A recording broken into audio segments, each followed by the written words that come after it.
ചോദിക്കട്ടെ, ഇനി കലാരാജു കൂറുമാറാൻ തീരുമാനിച്ചിരുന്ന ആളാണെന്ന് വെക്കി, അങ്ങനെ തന്നെയാണെന്ന് വിചാരിക്കൂ. കൂറുമാറാൻ തീരുമാനിച്ച ആളുകളെ ഗുണ്ടകളെ വിട്ട് തട്ടിക്കൊണ്ടുപോയി തുണിയഴിച്ച് അവരെ പൊതുമധ്യത്തിൽ ആക്ഷേപിച്ച് മുടിക്കുത്തിന് പിടിച്ച് കൊല്ലുമെന്ന് ഭീഷണിപ്പെടുത്തി, കാലുവെട്ടുമെന്ന് ഭീഷണിപ്പെടുത്തും. അപ്പൊ അത് ഞങ്ങൾ നോക്കി നിൽക്കും എന്നാണ് ആഭ്യന്തര വകുപ്പ് മന്ത്രി പറയുന്നത്. അവർക്ക് സംരക്ഷണം കൊടുക്കണ്ടേ? കൂറുമാറിയാലും കൂറുമാറിയില്ലെങ്കിലും കേരളത്തിലെ മുഴുവൻ ആളുകൾക്കും ഒരുപോലെ സംരക്ഷണം കൊടുക്കണം. സാമ്പത്തിക ശേഷിയുള്ള സ്ത്രീകൾക്ക് മാത്രം പ്രത്യേക സംരക്ഷണം കൊടുക്കുന്ന ആഭ്യന്തര വകുപ്പാണ് കേരളത്തിലുള്ളത്? അല്ലല്ലോ. സാമ്പത്തിക ശേഷിയില്ലാത്ത സാധാരണക്കാരായിട്ടുള്ള സഖാക്കന്മാരായിട്ടുള്ള സ്ത്രീകൾക്കും സംരക്ഷണം കൊടുക്കണ്ടേ കേരളത്തിലെ ആഭ്യന്തര വകുപ്പ്? അപ്പൊ കേരളത്തിലെ ആഭ്യന്തര വകുപ്പിന് അങ്ങനെ പ്രത്യേക നിലവാരമുണ്ടോ? ഈ റഷ്യയിലൊക്കെ നമ്മൾ കേട്ടിട്ടുണ്ട്, ഇവരുടെ CPM കമ്മ്യൂണിസ്റ്റ് പാർട്ടിയുടെ നേതാക്കന്മാർ മരിച്ചാൽ പല തട്ടിലുള്ള ആളുകൾ സെമിത്തേരി ഉണ്ടെന്ന്, പല തട്ടിലുള്ള കല്ലറകൾ ഉണ്ടെന്ന് കേട്ടിട്ടുണ്ട്. അതുപോലെയാണ് കേരളത്തിലെ ആഭ്യന്തര വകുപ്പിന്റെ ഭരണം. സ്ത്രീ സുരക്ഷ ഇങ്ങനെയാണോ?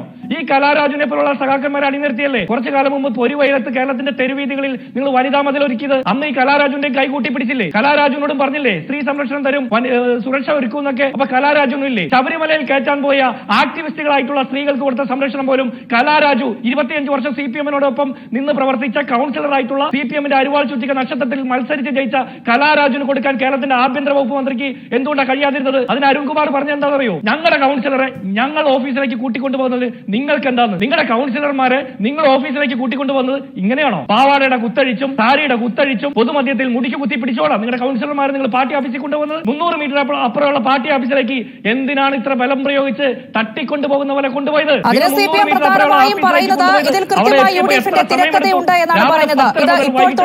ജനുവരി ആദ്യം മുതൽ തുടങ്ങിയ ഒരു തിരക്കഥ അതിന്റെ ഭാഗത്തുണ്ട്.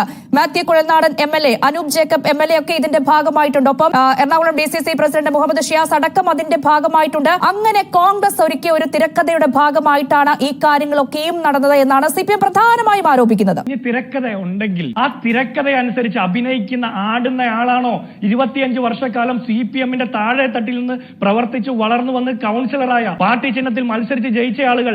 ഇപ്പോഴും അരുൺകുമാർ പറയുന്നു കലാരാജു ഇപ്പോഴും സഖാവാണ്, ഞങ്ങളുടെ പാർട്ടിയുടെ കൗൺസിലറാണെന്ന്. ഇപ്പോഴും അവരുടെ പാർട്ടിയിൽ നിൽക്കുന്നു എന്ന് അവരവകാശപ്പെടുന്ന കലാരാജു കോൺഗ്രസിന്റെ നേതാക്കന്മാർ നടത്തുന്ന തിരക്കഥ അനുസരിച്ച് അഭിനയിക്കുന്ന നടിയാണെന്നാണോ CPM-ന്റെ നേതാക്കന്മാർ പറയുന്നത്? അരുൺകുമാറിനെ പോലുള്ള ആളുകൾ പറയുന്നത്? എന്തൊരു നാണംകെട്ട വാദമാണ് അത് പറയുന്നത്? എന്തൊരു നാണംകെട്ട വാദമാണ്? അത്രത്തോളമുള്ളോ നിങ്ങളുടെ പാർട്ടി ക്ലാസ്? നിങ്ങൾ ഈ 10-25 വർഷക്കാലം കലാരാജുവിനെ പോലുള്ള സഖാക്കന്മാർക്ക് കൊടുത്ത പാർട്ടി ക്ലാസും നിങ്ങളുടെ പഠന ക്ലാസും ഒക്കെ അത്രത്തോളം അല്പമായിരുന്നോ? എന്താണ് ഈ ദുരനുഭവം? 10 ലക്ഷം രൂപ ലോൺ എടുത്ത് ആ ലോൺ തിരിച്ചടയ്ക്കുമ്പോൾ വൺ ടൈം സെറ്റിൽമെന്റിന്റെ ഭാഗമായി 4,12,790 രൂപ ഇവിടുത്തെ സഹകരണ നിയമം അനുശാസിക്കുന്നത് പോലെ പരമാവധി 10 ലക്ഷം എടുത്ത ലോണിൽ 4,12,790 രൂപ റിലാക്സേഷൻ കൊടുത്ത് നികുതി കൃത്യമായിട്ട് തിരിച്ചടക്കേണ്ട ഇല്ലാത്ത രൂപത്തിലേക്ക് കൈകാര്യം ചെയ്തതാണോ ദുരനുഭവം? റിസ്ക് ഫണ്ട് വേണമെന്ന് പറയുമ്പോൾ ഒരു മരണപ്പെട്ട ആളുടെ റിസ്ക് ഫണ്ടുമായി ബന്ധപ്പെട്ടുകൊണ്ട് നിയമം കൃത്യമായി പാലിച്ചതാണോ ദുരനുഭവം?